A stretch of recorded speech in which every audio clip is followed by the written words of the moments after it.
Faders of the Lost Art. Welcome to the Faders. Gang, gang. Welcome This back. is episode Salute. number 20-something. We'll get the count going, but this is our first solo Faders back from NAMM, AES, all that goodness. We took a good little break. Ken was off winning Grammys. We were all off mixing tons and tons of records, so it's been amazing to be back. Welcome back. I'm joined by my amazing co-host, Ken Lewis, Dave Pensado, Bob Horn, Fareed Salamah. I'm Nico Hamui, your guest on Faders of the Lost Art. Let's get right into it. How's it going, guys? How's it What's going? up, everybody? How's it going? What's up? Cool. Great to see all your faces again. Yeah. Yeah, same here. Except Good to be back. Bob looks like he's. Well, Bob's still a little blurry, but Yeah, Bob is. that's just the way he vibes tonight. Yeah. He's in that Can in-between you fix stage. Bob? When Bob walks into the room, you gotta make sure you wipe your glasses. And he's still blurry as he's walking. In real life, Bob's actually blurry. It's the aura, man. Because It's his too much brain aura. works so much faster than the rest of ours. Yeah, It's actually scary how smart that dude is. he's got the scissors for. That's why I had to get glasses, so I look smarter. Exactly. You gotta And own he's- the part. And he's got Even though scissors those are for just the plastic. time-space fabric. So Exactly. you got to watch out for that. But what's Slick going one. on? What's the newest and latest and greatest in the plugin world? Who's got new plugins? Oh, New plugins. so many to talk about. Yeah.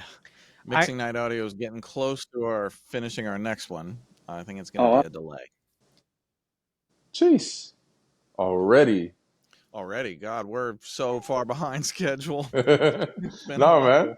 But now we are taking real steps to consciously pick up and create a lot more plugins that we want to create much faster. We've got a delay coming. We've got a couple others that we're already lined up, and we've got coders working. And so we had a couple of new plugins. What were they? What's that, Dave? Can't hear you, Sam. Spill the beans, Sam. Spill the beans, Sam. I know DJ Swivel's got another plugin coming soon. I'm betaing that. That's bananas. Uh-oh. We've been using the oven a lot. Thank you, Bob. Mayo or Applebaum, yeah. Yep. And Plugin lines. we recently busted out the old standard clip again. Nice. SIR. Yep. And we've been using the PSP Flare. Ooh. If you guys have checked it out. I haven't checked What's that one that? out yet. Dude. Yeah, what is that? They say it's a psychoacoustic compressor, but it's a compressor at the end of the day. Nice. What makes it psycho? The way you use it. What about the what's his name? Mark Daniel Nelson. Yeah. Mark Daniel Nelson has got an older one but boy, I like it. I really do. He gave me a copy and I just put it away. But what it's called the P455 by Pulsar Modular. Oh, nice. We didn't even make any changes, did we? We didn't make any changes, and we still got a great vocal sound out of it. Dang. Wow. You might need, you're gonna have to. It might be different for you, but that surprised the shit out of me. That's Which one is that? It's called the P455 by Pulsar Modular. Got you. P455, Pulsar Modular.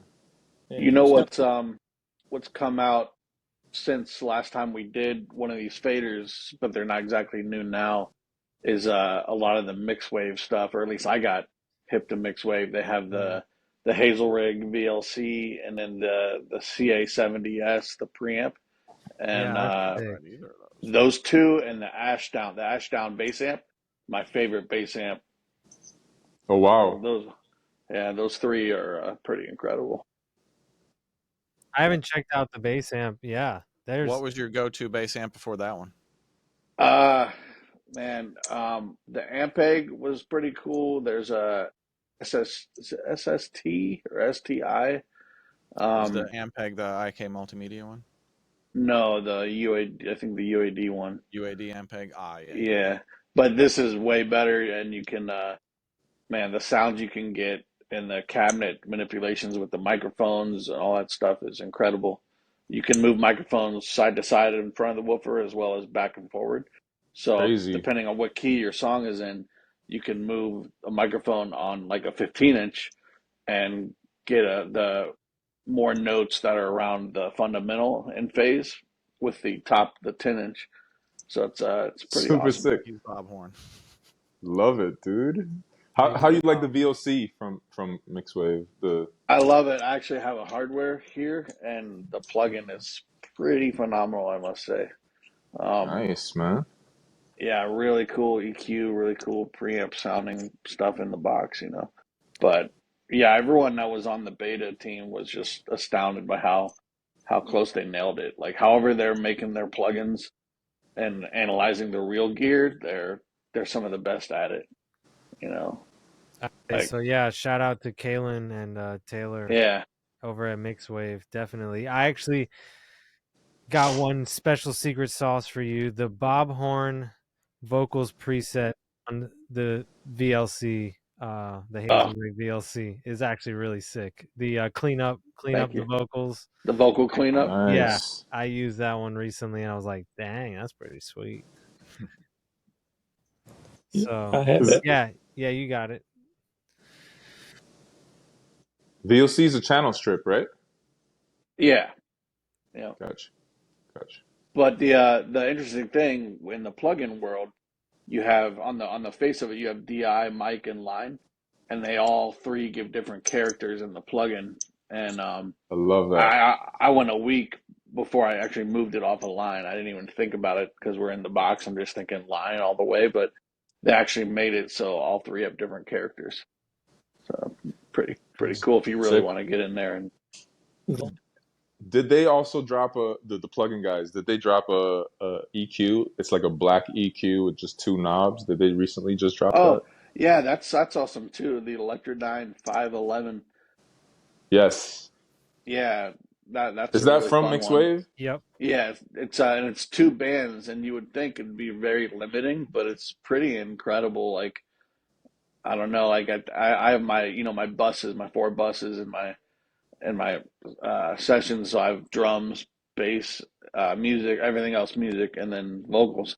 And just to take that Electrodyne and put it on one of those buses and crank up a little bit of the 1.5K, you can just Right. make something pop. It's just really cool. It's that's a fun. I forgot about that one. That's a fun EQ to explore because you have to get more creative thinking wise With because those two it is bands, right? limiting as far as amount of knobs you have. Is it fixed EQ positions or is it sweepable? No, it's they're not just kind of like an API, but there's about 4 or 5 frequencies, and then shelf or bell. But yeah, it's Sick. pretty fun. What do you guys think is the newest plugin that's out there? That's doing cool Newest shit. one? I just got a plugin called Alkane, and Yeah. Alkane's pretty cool. It's very heavy-handed. You can get pretty. I use it on synths and stuff, and you can get pretty radical results. Like I had a synth that I wanted to add some brightness to it and add some body to it, and it kind of came right up to some of our friends' presets. Our buddy Kane Churko has a cool preset in there. I forget what it's called. It's like juice up your synth or something like that. And I was like, oh, that's interesting. So I tried. I was like, whoa, that's a little bit much there, buddy. So Yeah, but that's a it's nice powerful. It's a nice plugin because it's not really like anything else that's out there. It's got tubes, tape, transformer, and then bit crusher. But the options they give you are pretty different than how everyone else is doing it. So it's Bob, kind you've of been fun. doing your Bob, you've been doing your homework. Thanks. Try well since I got Thanks the a lot. glasses, I got to study more. Yeah. I'm not gonna lie, man. I've been digging what's it, MBSI from our friends at Make Believe. Yeah. Make Believe Studio, yeah, that I like that one. That a It's mixer. definitely So got like noticeable character to it very quickly. Yeah. Which one's try that? And turn plus, on it's the got that Miami compressor. Criteria C sound, so how could you not love it? Right. Now, on that MBSI, turn on the compressor and turn down the threshold without changing the depth, which would be the amount of compression. Leave the depth at 0 so there's no pumping, but just turn it and it does this weird saturation thing that glues stuff, and it's pretty cool. Digging the compressor on it a lot. Born from I'm the not gonna West. lie. Yeah. Do we have that? We'll get it. Okay. It's Yeah, I'll pretty get that. like it. I'll get it for you, Dave. Don't worry. Okay. We got you. This is Faders of the Lost Art, where anything is possible. Not necessarily probable, but possible. It's certainly Well, possible. I'll tell you what, we've got a collection of the finest people on my screen, so I'm sure we'll be able to do anything. Hey, let's go. That's right. That's right. It's funny how we can be 2,000 plugins deep into our world and still find new ones we like. Yeah, true. $2,000 It's like deep. picking up a new instrument, you know. You get new 2,000, inspiration. probably 30,000. More, yeah. Yeah. Easily. I wonder how much my iLok is worth. Like, that's kind of scary. No, man. Yeah. Got to keep that thing insured. Jeez. For real. Zero Yeah, downtime. everybody make sure you go and get ZDT zero downtime on iLok. That is worth its gold. Necessary. Yeah. If you ever use it once in the history of your entire iLok ownership, it will be worth paying for it the entire time. No, For absolutely. Sure. Especially What as is a that? pro. What is that process like?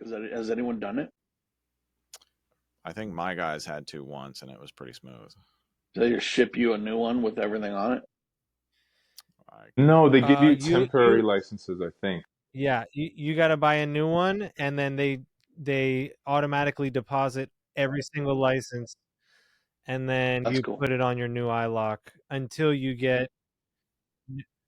I think with ZDT they also facilitate you getting a new set of licenses. It's a really great process that they got it Yeah. all out. It's wow. Okay, we gotta do that. yeah, it's definitely we've had it plenty of times before, Dave. It's just a matter of updating it.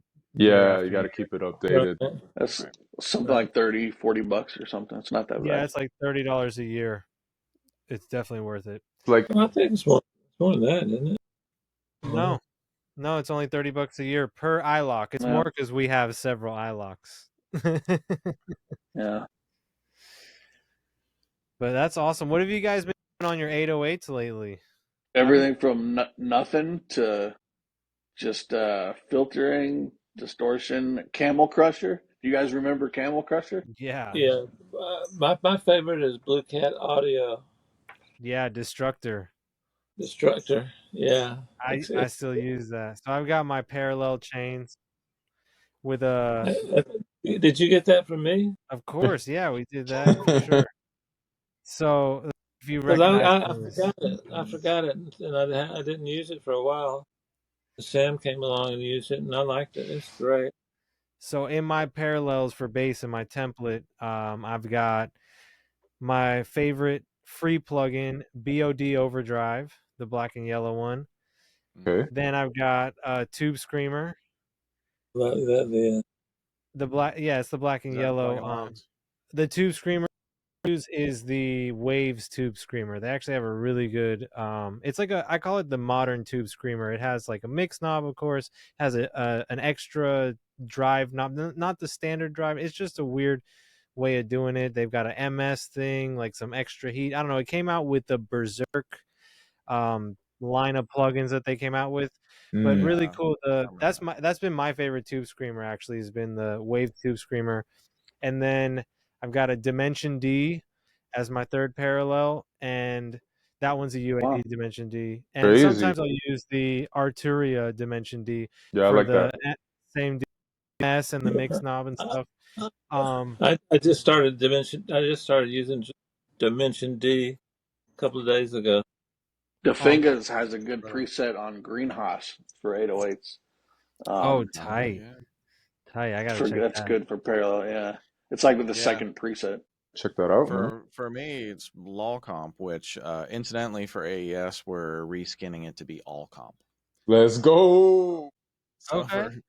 for people who with no sense of humor or just want to look at gear, we're feeding the beast. There you go. But yeah, the Panda chain or on all comp, it's going to be the low end chain. Is like for me a 2 second dial in. You basically the throw of the dial gives you the range of the sound that you want on the 808 from like super buzzy and flattened out to still meaty with a little bit of control. And usually it takes me like 5 seconds to dial in my 808s and Crazy. make another 10 if I want to hear different styles in the mix, and then I'm done. On what That thing style? What style do you use for that one? Panda or the all comp skin is going to be low end. Got it. Got it. Sick. Did I hear low end? That that fucking plugin is the damn cheat code. I've almost stopped using everything else. It just gives me so many choices so quickly, and I can shape almost anything really fast. The only thing I don't use it on is like Mixbus. But we're working on other plugins. Can you give us a quick, like, how would you dial in vocals with law comp? Or vocals is the first chain, the smiley chain, or in all comp, the vocal chain. There you go. And it's a combination of, so the dial gives you different basically compression feels on the vocal. So like more and smashed out versus less compression. Exactly. Okay. So it's a little gentler on the lower end, and it grabs a little bit harder as you push into it, but also adds some air. But usually what I'll do is I'll push the input until I start getting movement out of the gain reduction. And then once I'm starting to get gain reduction, then I'll listen to the different places on the dial and see what kind of character I want to bring to the vocal. And then with the drop Wait, how do down, you get your gain reduction on your input and output? Or the yeah, L's have the in and out. right. Yeah, Okay. yeah. Just push into it until you start seeing the gain reduction, and then What kind of gain reduction are itself. you doing? It 3, depends on 5? the song and what I'm going for. But I typically like it working most of the time. Um, and if it's more of a pop song, sometimes I'm pushing a little bit harder into it. But it's also got in the drop down, it's got the mash. So you have a next stage limiter to flatten it out a little bit more if you want like a better than L2 sounding, last stage to kind of even out your, so typically I find the range of compression that evens it out and controls it really nicely. And then if I still need it to sit just a little bit tighter in the mix, I'll add a little bit of mash until it's sitting right where I need it to sit. And then I'll just, I'll dial the output until it sits perfectly, and I'm done. 30 seconds, a minute, 2 minutes tops, and you can get a whole range of sounds out of it and figure out what's best. Cool, Modi. That's tight. What else? What other new plugins do we got on the roster, on the horizon? I've got some plugins in mind that I'm gonna hit up some of our friends to make. But what are some plugins that you would want to make? Like, what's something that you wish you had? This is something I want to hear from you guys. So this is like when you plug into the wall, or is this a plug-in? Glade Glade plugins. Glade plugins. I always wanted the Fender tone controls, just bass, mid, treble. You don't know what is going on at them, but they just react like the amp does, and nothing else, just The bass, mid, EQ from treble. the amp. Yeah, so you can rebalance guitars a little bit, Yeah. Oh, that would be sick. Yeah. So what do you guys think of this as a potential plugin? I live in Cincinnati now, and it is a big beer town and always has been. And there's all of these old, like, underground beer cellars that have these amazing acoustics in them. And my assistant is going around, and he's going to sample all of those spaces. And we're thinking about making a reverb based off of beer halls. A I beer love verb? it. Beer verb, yes. And Beer if verb. if we can capture it in Atmos, then it would be Atmos beer.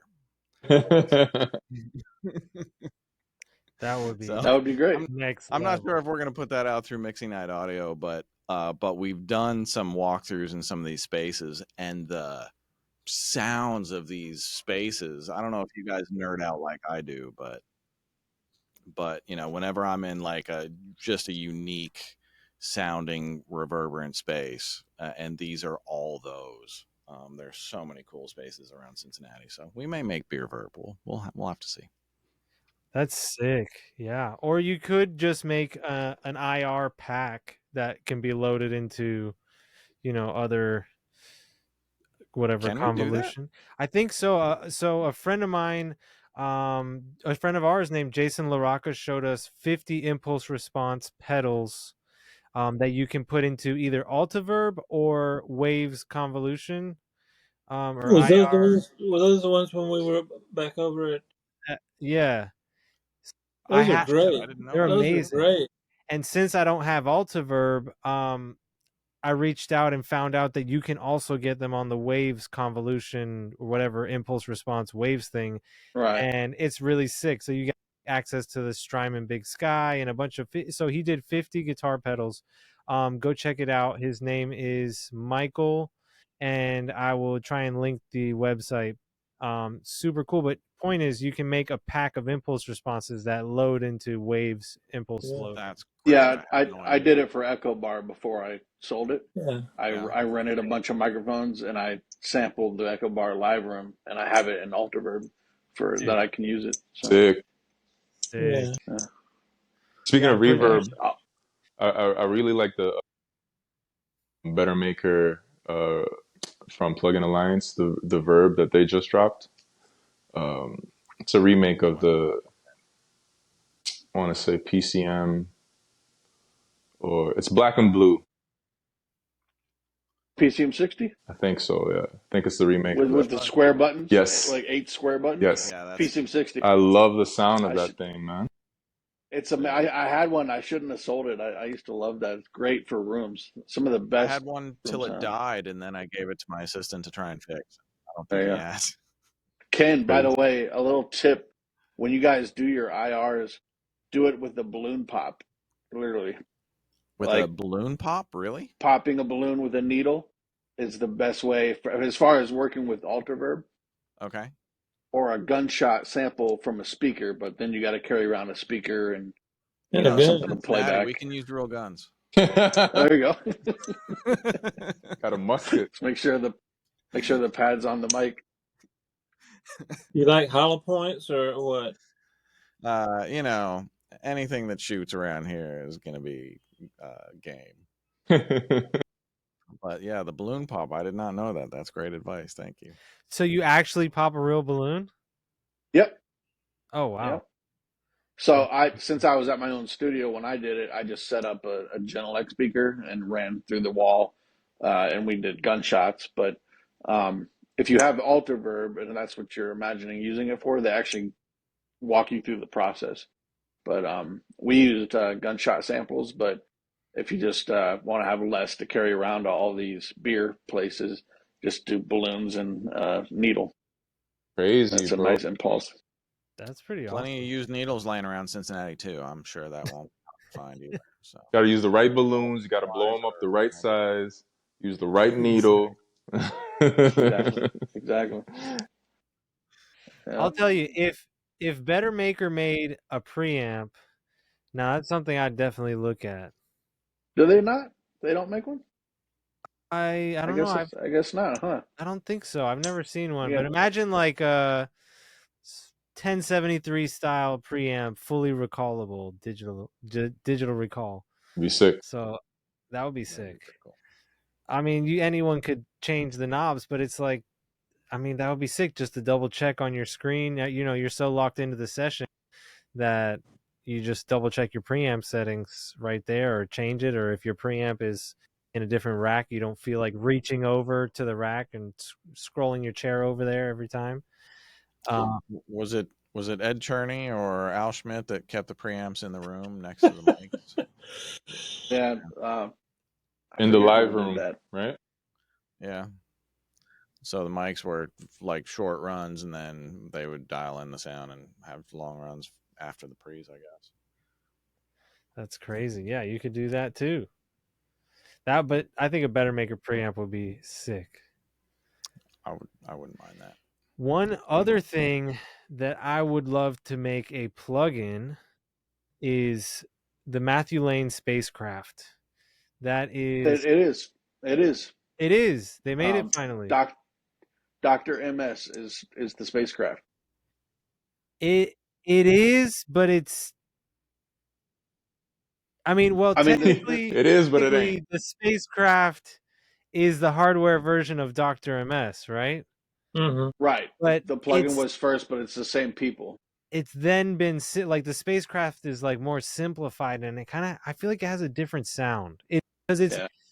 let's be honest, it's very easy to get a pretty crazy sound in Dr. MS because you start moving the feedback knobs and you don't really know how much you move it or what kind of wash you're figuring out. And the spacecraft is like right there in your face. So I think he should remake Dr. MS into a simpler spacecraft. Space. Yeah. Yeah, the spacecraft. I agree. I've got a spacecraft here. That's What literally does the spacecraft my favorite. do? One of my favorite. So, do you know Dr. MS? Yeah, I know him. Is he a real doctor? He's kind of like Dr. Green Thumb's cousin, Dr. Pepper. and and Yeah. Dr. Pepper. That's what I'm He's a saying. great. By the way, guys, let me tell you this. He's brilliant. He's brilliant. Matthew Lane is an absolute genius, hands Yeah. down.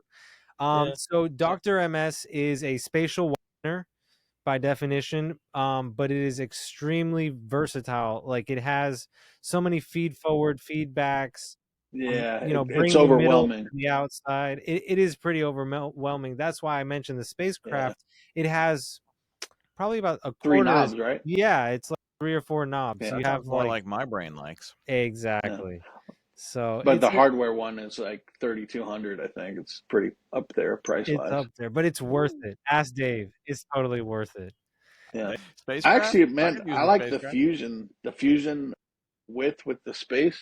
I know it's not as versatile as the spacecraft and probably doesn't sound as amazing, but it's been working for me, man.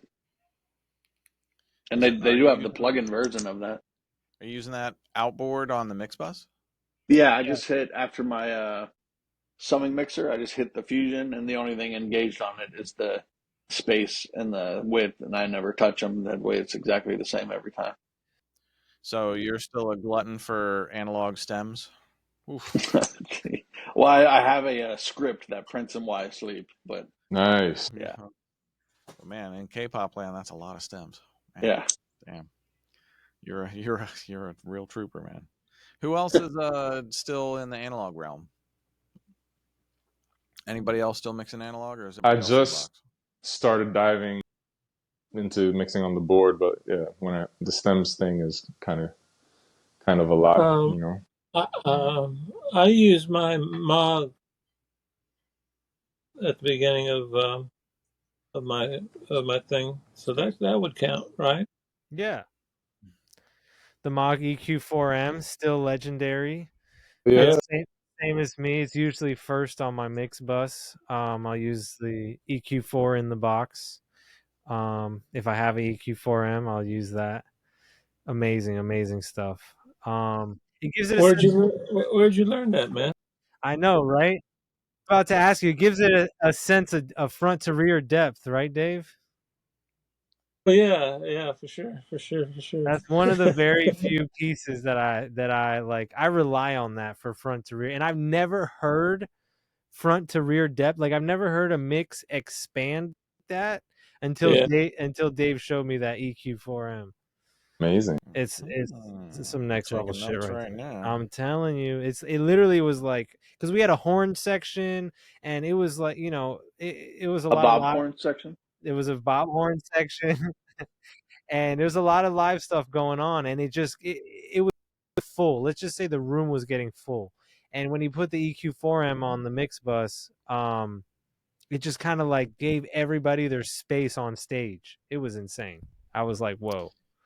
I like the I, Mag I K sold too. my SSL last year, but I'm trying to not use inserts on the mix bus, but I'm trying to get back, like get something like a Flock where I can use inserts on the channels, and then once I've got a finished mix, I can commit those to audio so that the stems can all be digital. Smart. Yep.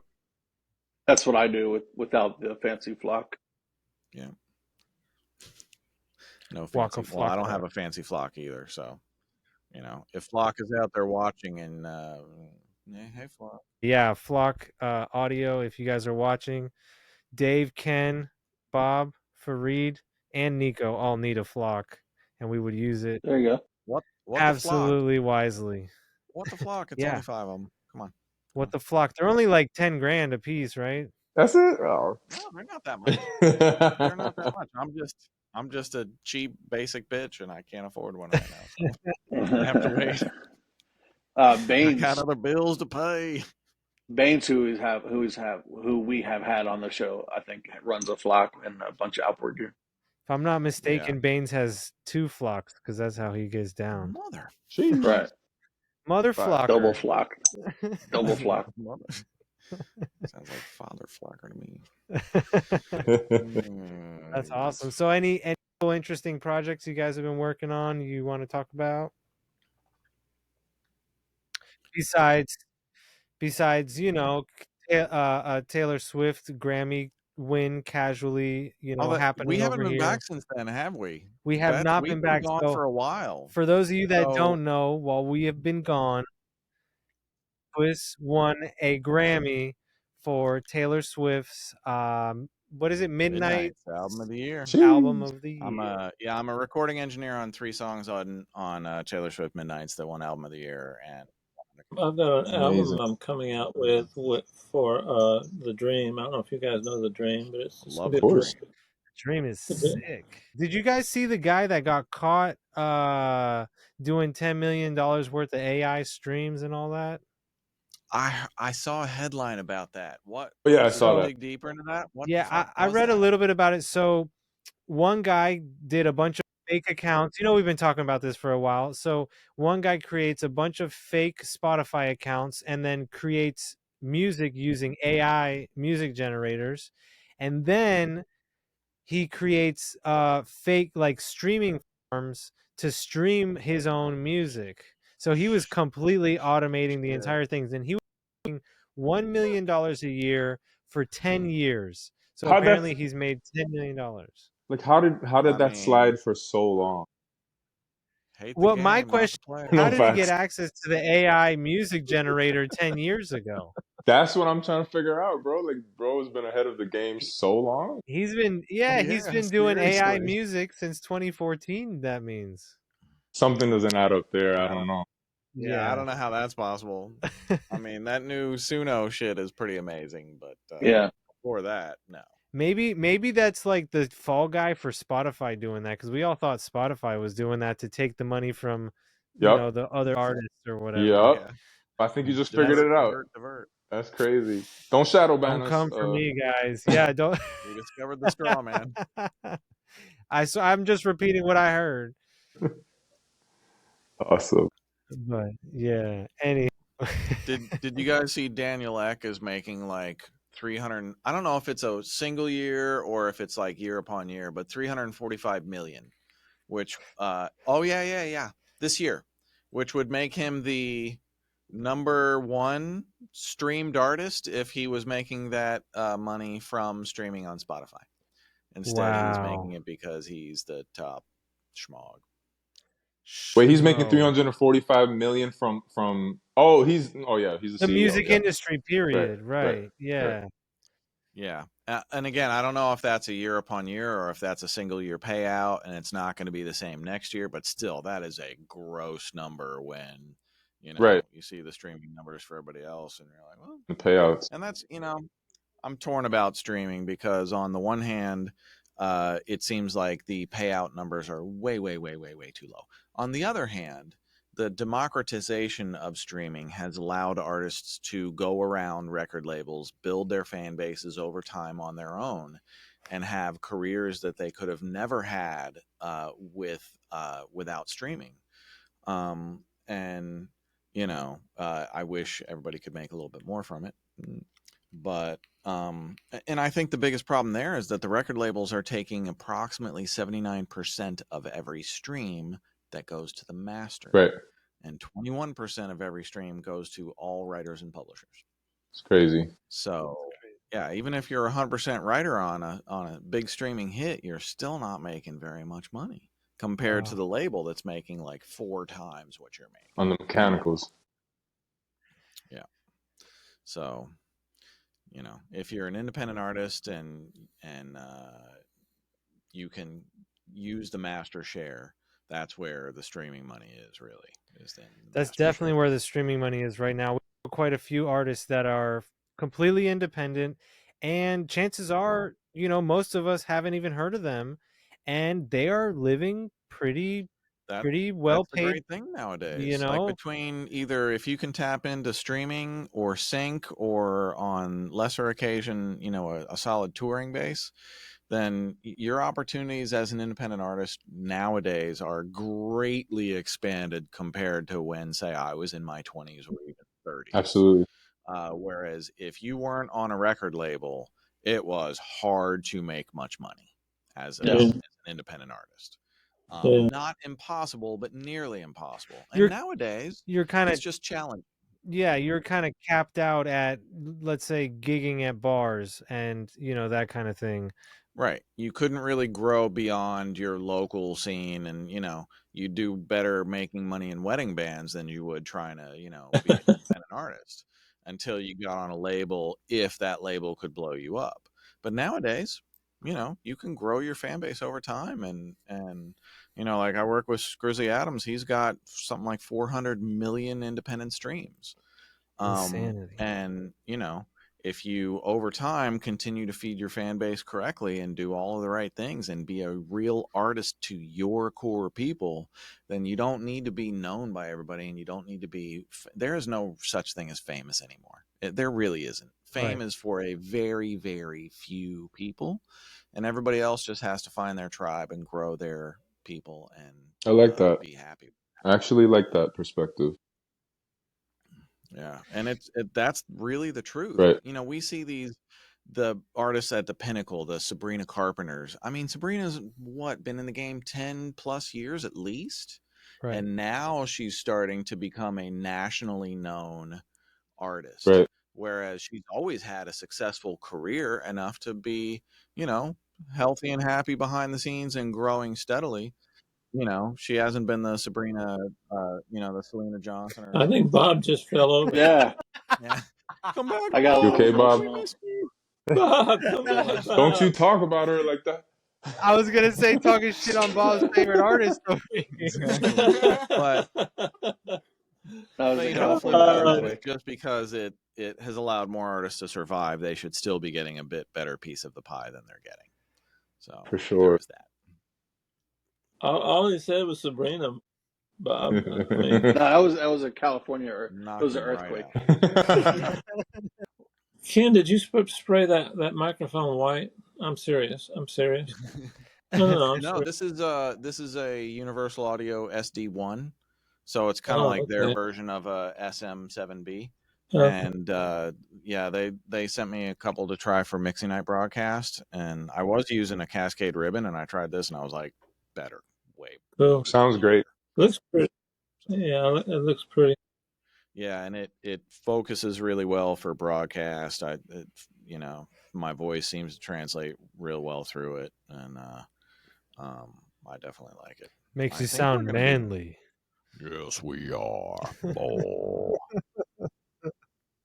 Speaking of great mics, I like your t-shirt, Ken, the Cloud Mics. Shout out to Cloud Mics. Yeah, you know, I need to say a big thank you to Roger Cloud. I just flew out to New York City a couple weekends ago to produce a small choir at Flux Studios for one of my Jamaican clients, and Flux has a great microphone closet. Yes, and I kind of, you know, I set up the room and put everything where I wanted it, but I reached out to Roger the day before, and I was like, the one thing that I would really like to have recording this choir is a pair of ribbons, and they don't have that. is there anybody in New York who could drop me a pair of cloud ribbons? Well, he fucking overnighted them from, I'm guessing, Arizona to Flux for me the next morning so I could have them. And let me just tell you, I had a pair of vintage 47s and a pair of vintage AKG C28s and a Sound Deluxe 251 and a pair of vintage M269 Neumanns. Nice. And the two best sounding mics in the whole fucking room were the Cloud 44s. Woo. Nice. And I just had them like right in the middle of the room, kind of, I had the choir on one side and I had the room nice and open, and I had the Clouds just in a double X, kind of, facing forward and backwards. So you're catching the reflections off the back wall, but also the impact of the choir coming at the ribbons. Clear as a bell, warm. They just sounded amazing. Nico, is that the same one you're using? Or no? Yeah. It is? Yeah, amazing. that's the same one that I'm using. You had the active ribbon? I think so. I think they were the 44As. Yeah, that's or the the silver ones. Yep. I Beautiful. honestly couldn't fucking believe it. Badass. I probably had every single mic in there was noticeably more expensive than those two. And I just brought up that pair and I was like, holy shit. Badass, man. Yeah, that active Yeah. 44 is like one of a kind because it's an active ribbon, and you're always scared of like phantom power on a ribbon, but so that just makes it like almost indestructible. It's like you can't mess it up by hitting the phantom, right? So that's one thing. And then the other thing that it has is they call it a music voice switch, but it's basically just a low cut switch. So you could do either full range for instruments or choir, room mics, whatever, or you just hit that roll off and you got a vocal mic. So Right. I think So that's a little pretty less rad. proximity effect. Is that what it dials back? It does dial back a little Yeah. bit of the proximity effect as well. Gotcha. Yep. So So one cool thing about speaking of cloud is ribbons really benefit from the cloud lifters. That way you can keep your preamp level lower, and they actually block phantom power. So no matter what ribbon you're using, if you always pair it with a cloud lifter, you'll never accidentally send it phantom. nice. Oh, that's cool. That's right. very good. And you kind of have to look about it though, because the cloud lifter doesn't work without phantom. Am I correct Right. about that? So Yeah, you have to send it phantom, but it won't pass it through to the mic. So it's like a good way to concept you got to get in safeguard. your head. Yeah, you got to get in your head that Yeah. I'm now sending my ribbon phantom, but only because I have the cloud lifter in the way. And like I said, it doesn't work without. Yeah, exactly. Don't forget. Don't let an assistant plug it in and not double check its work. So no, and the really cool thing about the 44A, the active, the silver face cloud microphone, is that it has the cloud lifter built into it. That's why you could send it the 48V. Wow. Is that what that is? Love that. And then if you, they also do the non-active ribbon that they sell. They sell it with a cloud lifter. It comes kind of in the package. So if you buy a non-active ribbon mic, I guess if for the old school guys that don't want an active ribbon, it still comes with the cloud lifter. So that's like Badass. Nice. It's a win. You know what? Just I'm changing the subject, but remember the guy? He was he's real old. He's AES or something like that. Wes Dooley from AEA. Wes Dooley? Wes Dooley, yeah. Yes, How's sir. he doing? He's amazing. He's still kicking butt, still making cool mics. He's got a really, really cool, I think, is he not the brains behind the RCA 44? No, he does everything. He's one man shot. But Yes. he's got one guy that works there too. So the original RCA 44 and the 77 kind of morphed into kind of like Paul Wolf and the API and that legacy. So Wes Dooley is, if I'm not mistaken, the original designer of the RCA 44 and the 77. I think you're right. And he's now opened what's called AEA, based in Pasadena. They've been there for a very long time. AEA, that's what. Yep, AEA ribbon mics. Really, really great people. Wes Dooley's an awesome individual, and again, he clearly knows how to make microphones. So that's another legend in the game. Legendary. He's got a Yeah, podcast too. we gotta help him before he passes because he's up near the end, man. He's up there. Yeah, with Wes Dooley, don't get in a conversation with him because you'll be there for like 20 days. He's a sweetheart of a man, you know. I feel bad about saying that, but he's old school, and I love him. I love him and really respect him, you know. That's We're right. losing Definitely. we're losing a lot of the old timers like me. You've but been around for a long time, bro. um, Wes Dooley he's amazing. He's truly National amazing. treasure. Well, I want to give a shout out to somebody on the complete opposite end of the age spectrum, Rory Miller, who got the mix head going for Make Believe Studio. So Nice. he's one of the designers for Mixhead, and Rory used to be one of my assistants. Now has his own place in Philadelphia and is totally kicking ass out there. And super congrats, Rory and Rick Carson Yep. and Ryan Harvey over at Make Believe Studio. Big shout out. It's up for a tech award now. Yeah, The Mixhead plugin. Yeah. I love that Oh yeah, thing, that's man. right. Nominated for Tech Awards. That Yeah. is nuts. And Rory's like 20 or 21, and he's really the one that got the Mixhead plugin underway. It was his whole idea. Wow. So, you know, the kid has some real fucking vision, and you know, it's amazing to see like there's still people on the come up who can really navigate this industry well and you know, see a path for themselves and create new things that people didn't even know that were going to be there. And next thing you know, kid's got a fucking Tech Award nomination. That shit is crazy. That's Congrats, man. I mean, the mix head is nuts. The fact that we have a dope plugin of part of like Serban's mix chain, which has been so like Serban's just been such a unicorn in the whole game for so long. It's just now that we have access to part of like just getting inside his head or just, you know, privy to some of the gear that he uses it's almost like when Dave first started Pensado's place, and it's like we're uncovering all the gear that people hide. We're telling you about it. So it's kind of like finally Serban's like telling us Pensado's about place was so inspirational to me. Oh my god. I just produced the #1 blues album in America and Australia and a few other countries with a 15-year-old blues guitarist named Taj Farrant, who is Oh wow, next world. I thought you were talking about the heavy set guy. No, this kid is, if you just listen to the record, you'd think you were listening to like a 53-year-old on his third divorce, smoking 2 packs a day. He sings too.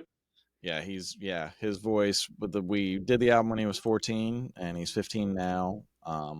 But I think I must have just caught him right after his voice got deep enough to sing like that.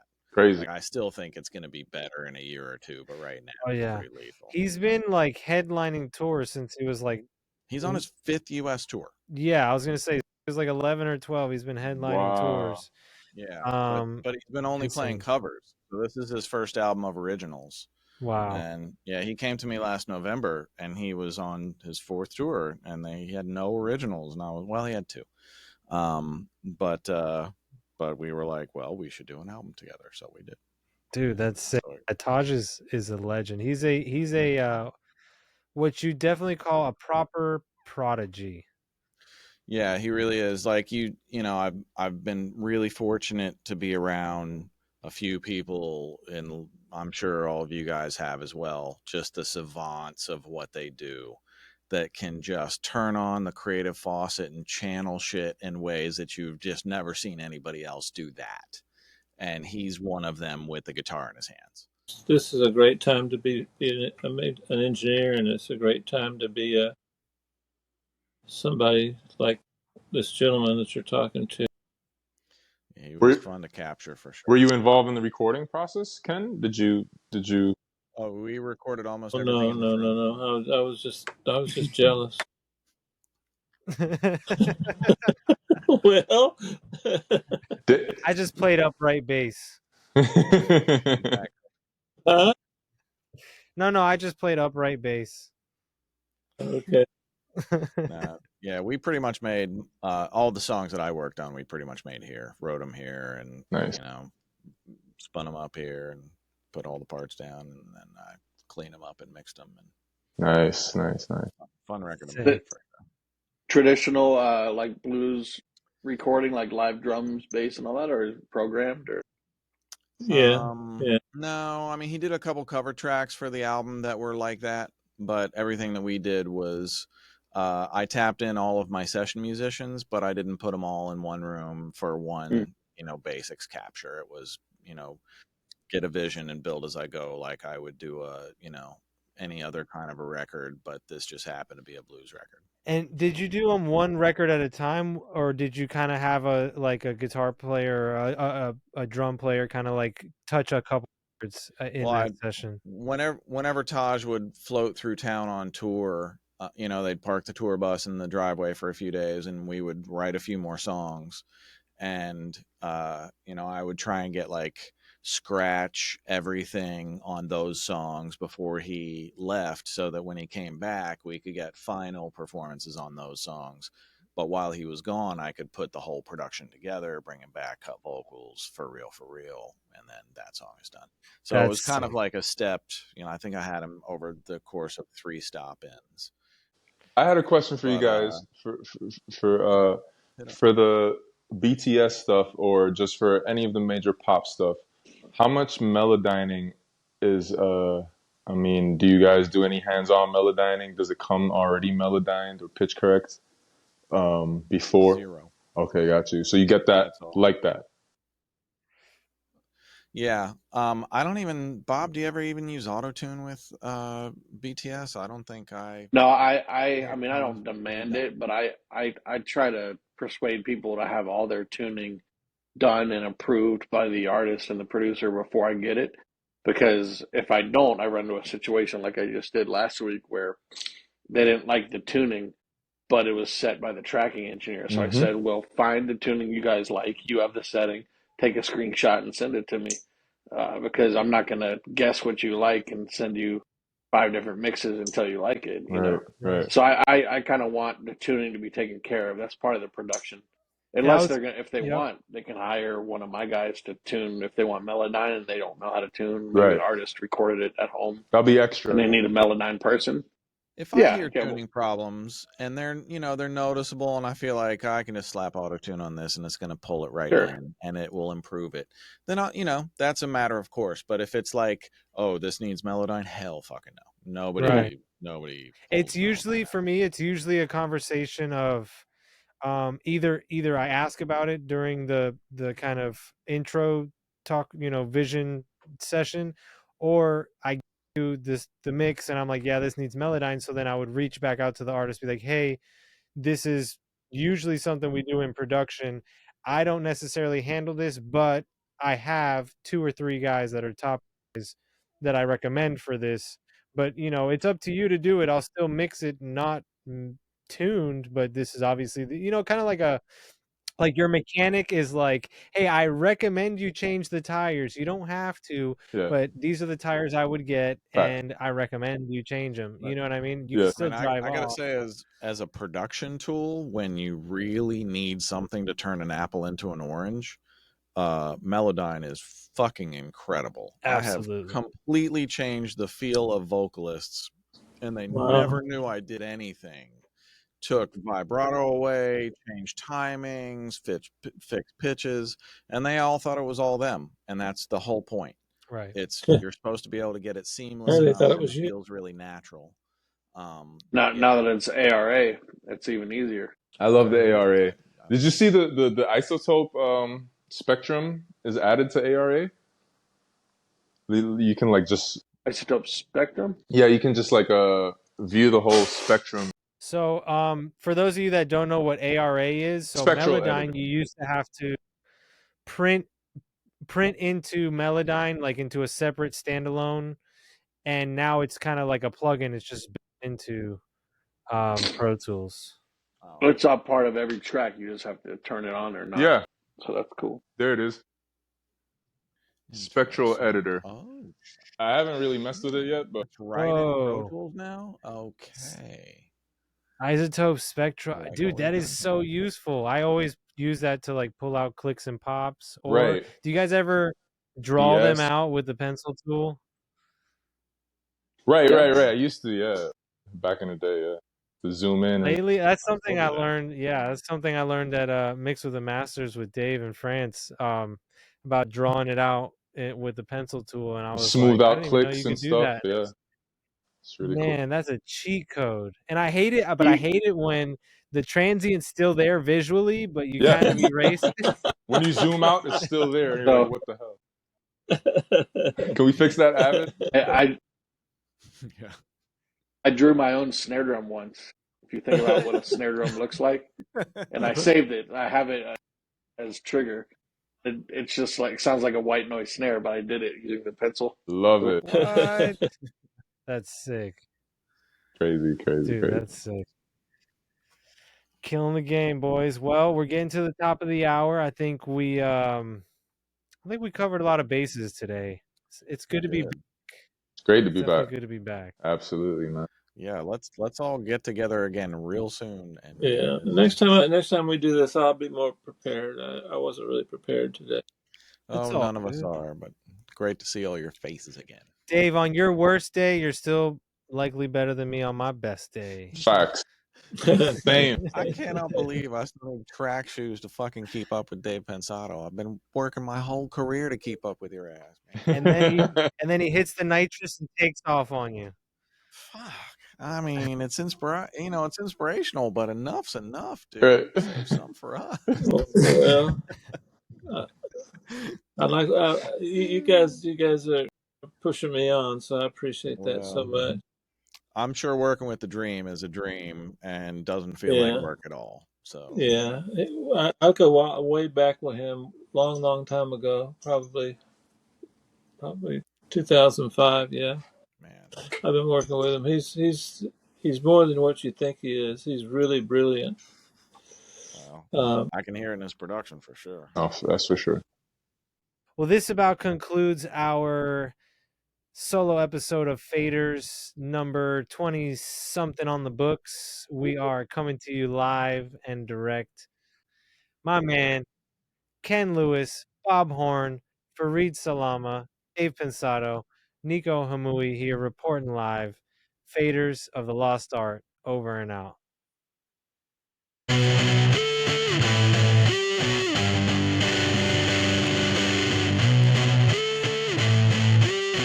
Faders of the Lost Art. Don't forget to share, comment, like, and subscribe. And see you next time on Faders of the Lost Art.